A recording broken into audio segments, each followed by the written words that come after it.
इस एपिसोड में हम देखते हैं कि तांजीरो जैसे तैसे करके रुई के जालों से बच जाता है, पर उसकी तलवार टूट चुकी होती है। उधर इनोसुके देखता है कि ग्यू ने बहुत ही आसानी से फादर डीमन के टुकड़े कर दिए हैं, जिससे उसकी तलवार काट भी नहीं पा रही थी। वो मन ही मन में ग्यू की तारीफ करने लगता है, पर ग्यू को इनोसुके बहुत ही अजीब लगता है। ग्यू वहाँ से जाने लगता है। इनोसुके ग्यू पर चिल्ला कर कहता है कि तुमने अभी 12 किजुकी में से एक मेंबर को मारा है, मुझे तुमसे फाइट करनी है, फिर मैं तुम्हें हरा कर तुम्हारी जगह आ जाऊंगा। इस पर ग्यू कहता है मेरे पास इससे भी अच्छा आइडिया है, तुम जाकर और ट्रेनिंग करो। जिस पर इनोसुके भड़क जाता है। ग्यू एक रस्सी निकालता है और इनोसुके से कहता है ये 12 किजुकी डीमन नहीं था, तुम्हें ये भी नहीं पता। इनोसुके ग्यू पर चिल्लाने लगता है और कहता है कि उसे ये खुद तांजीरो ने बताया था। ग्यू इनोसुके को एक पेड़ से बांध कर जाने लगता है। इनोसुके फिर से ग्यू पर चिल्लाता है, पर ग्यू कहता है कि तुम्हारी जैसी हालत है तो मैं किसी से भी लड़ना नहीं चाहिए, और वहाँ से चला जाता है। उसके बाद हम देखते हैं कि शिनोबु जेनित्सु से हेलो कहती है। जेनित्सु से बताता है कि उसके ट्रेनर की वजह से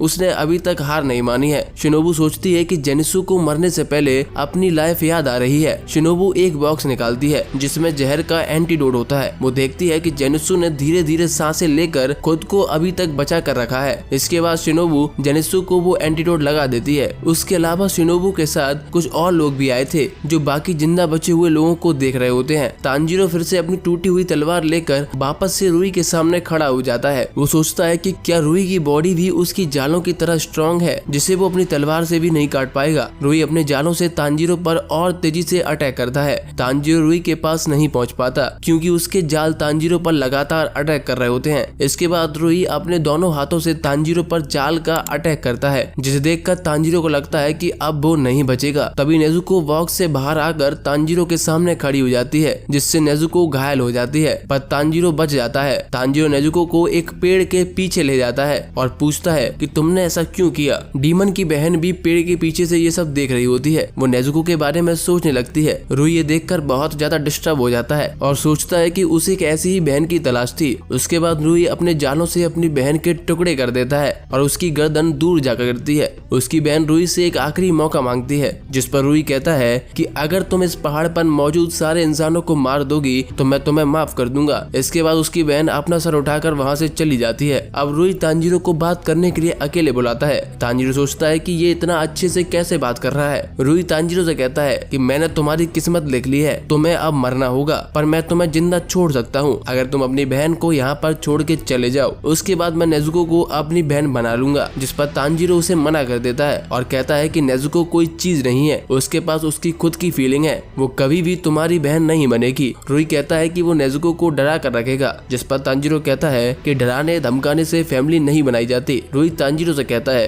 अब तुम्हें मरना ही होगा, पर तांजीरो पेड़ के पीछे उससे आकर कहता है कि उससे पहले मैं तुम्हारा सर काट दूंगा। इस बात पर रुई हंसने लगता है और कहता है कि क्या तुम 12 किजुकी में से एक डीमन को मार पाओगे। फिर रुई अपनी दूसरी आंख से अपने बाल हटाता है, जिस पर नंबर 5 लिखा होता है। रुई कहता है कि फैमिली में माता पिता का अलग रोल होता है, वो अपने सबसे बड़े बच्चों को प्रोटेक्ट करते हैं और बड़े बच्चे अपने छोटे भाई बहनों को प्रोटेक्ट करते हैं। अगर वो ऐसा नहीं कर पाते तो उनके होने का कोई मतलब नहीं है। तुम्हारा रोल यह है कि तुम अपनी बहन मुझे दे दो। तांजीरो सोचता है कि रुई 12 किजुकी में से एक है और उसे उसका ब्लड निकालना होगा। रुई अपने जाल फेंक कर मारता है और नेजुको को पकड़ लेता है। उसके बाद रुई कहता है कि अब सब लोग अपने रोल प्ले करेंगे। नेजुको को गुस्सा आ जाता है और वो रुई के मुंह पर नाखून मार देती है। तांजीरो को भी गुस्सा आता है। वो रुई पर अटैक करने के लिए जाता है, पर देखता है कि अब रुई के पास नेजुको है ही नहीं। तांजीरो तभी ऊपर देखता है जहाँ पर नेजुको जाल से लटकी हुई होती है। वो जाल इतना टाइट होता है कि नेजुको की पूरी बॉडी से खून आ रहा होता है, जिसे देखकर तांजीरो डर जाता है। रुई तांजीरो से कहता है कि जब तक नेजुको उसकी बात नहीं मानेगी तब तक वो ऐसे ही रखेगा, और अगर सुबह तक नेजुको नहीं मानती है तो सूरज की रोशनी से